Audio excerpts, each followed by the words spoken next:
یعنی اپنی تمام تر توانائی کسی خاص مقصد پر لگانا،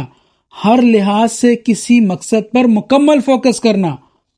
میں نے آپ سے کہا ہے کہ یہاں ایک خاص چیز کے بارے میں سوال پوچھا جا رہا ہے اور آگے پوری آیت میں اس کا جواب ہے، تو اس کا جو بھی مفہوم یا جو بھی ترجمہ کریں گے تو آگے پوری آیت کا جو پورشن آ رہا ہے اس سے یہ لفظ میچ کرنا چاہیے، لنک کرنا چاہیے۔ اگلا لفظ ہے مواقیت۔ مواقیت کہتے ہیں مخصوص وقت یا اوقات۔ الحج خاص دیے گئے دلائل۔ البر خاص، عمدہ، بہترین طریقہ کار۔ البیوت خاص منشوروں، اصولوں، یعنی کہ قرآن کی 114 صورتیں یہ البیوت ہیں۔ اگلا لفظ ہے ظہور۔ سطحی طور پر،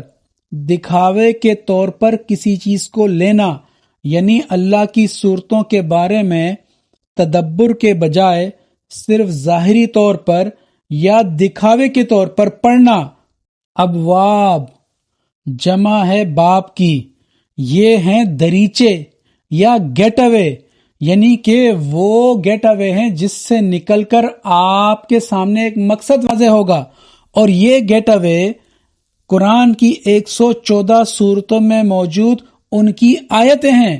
اب یہ جو ابواب ہے یہ جمع میں ہے، اگر آپ دیکھیں تو کم سے کم 3 ابواب ہونے چاہیے، یعنی ہر بیت کے کم سے کم 3 باب ہونے چاہیے۔ اگر آپ اس تناظر سے دیکھیں تو سورہ کوثر سب سے چھوٹی سورت ہے قرآن پاک کی، اور دیکھیں اس کی کم سے کم کتنی آیتیں ہیں، 3 آیتیں ہیں، یعنی سورہ کوثر وہ بیت ہے جس کے 3 گیٹ اوے ہیں، جس کے تھرو ہوتے ہوئے، جس کے وایا ہوتے ہوئے آپ کو سورہ کوثر سمجھ میں آئے گی۔ یعنی کہ یہ جو ابواب ہیں یہ قرآن کی صورتوں کی وہ آیتیں ہیں کہ جس میں تدبر کر کے آپ کو وہ پوری صورت سمجھ میں آئے گی۔ جیسے سورہ البقرہ ہو گئی، اس کی آیتوں کے تھرو ہی آپ کو سورہ بقرہ سمجھ میں آئے گی۔ اب میں مکمل ترجمہ رکھتا ہوں آپ کے سامنے۔ یہ آپ سے سوال کرتے ہیں مکمل طور پر ڈیڈیکیشن کے بارے میں، وقف کے بارے میں۔ کہہ دو یہ مخصوص اوقات لوگوں کو دیے گئے دلائل سے قائل کرنے کے لیے ہیں، اور یہ عمدہ ترین طریقہ کار نہیں کہ تم ان خاص اصولوں یعنی قرآن کی 114 صورتوں کی طرف صرف دکھاوے یا سطحی طور پر آؤ، اور لیکن عمدہ ترین طریقہ کار یہ ہے کہ تم تقوی، جو کہ سورہ بقرہ کی آیت 177 میں ڈیٹیل سے بیان کر دیا گیا ہے، اختیار کرو اور آؤ ان خاص اصولوں یعنی قرآن کی 114 صورتوں کی طرف۔ ان کی آیتوں ہر صورت میں موجود آیتوں کی وضاحتوں میں سے آپ کو آنا ہے، اور اللہ کا تقوی اختیار کرو تاکہ تم سب کامیاب ہو سکو۔ اب آپ ذرا الاحلہ کو لنک کریں، یعنی کہ اپنے آپ کو مکمل طور پر ڈیڈیکیشن کے ساتھ، اپنے آپ کو مکمل طور پر وقف کر کے اپنی تمام تر توانائی، وقت قرآن کی صورتوں کو سمجھنے کے لیے ان کی آیتوں میں موجود خاص پیغام سمجھنا ہے، اور اسی کے ذریعے لوگوں کو قائل کرنا ہے، کیونکہ جب تک آپ فوکس نہیں کریں گے ان دلائل پر تو قائل کیسے کریں گے؟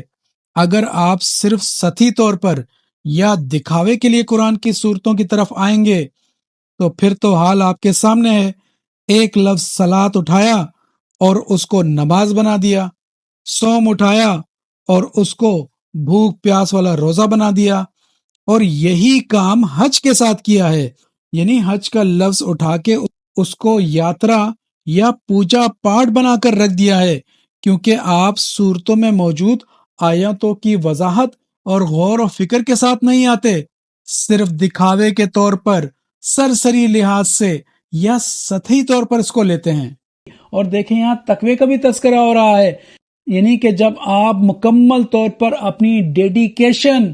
اپنے آپ کو وقف کر لیں گے اس صورت کو سمجھنے کے لیے اس کی آیتوں کے ذریعے سے، تو اسی سے تقوی ملے گا، اور اسی کو آگے جا کے کہا گیا ہے کہ اللہ کا تقوی اختیار کرو تاکہ تم سب کامیاب ہو سکو۔ تو کامیابی تو اسی صورت میں ملے گی جب ہمیں اللہ کی صورتوں میں موجود، اس کی آیتوں میں موجود وہ جو خاص پیغام ہے وہ سمجھ میں آئے گا،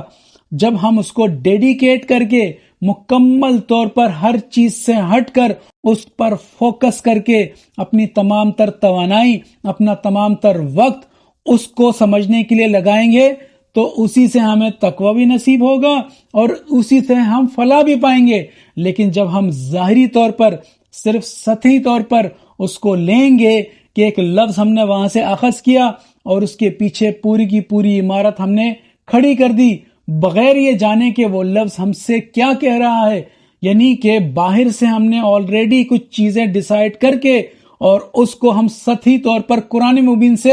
اس کی اتھینٹیفیکیشن کرواتے ہیں، جو کہ قرآن کریم میں بالکل بھی نہیں ہے۔ تو اب آپ یہ ترجمہ دیکھیں اور دیکھیں اس میں کہاں ہے سعودیہ والا حج، کہاں ہے وہ پوجا پاٹ والا حج جو ہم نے باہر سے لے کے اس پر تھوپ رکھا ہے، ذرا سوچئے۔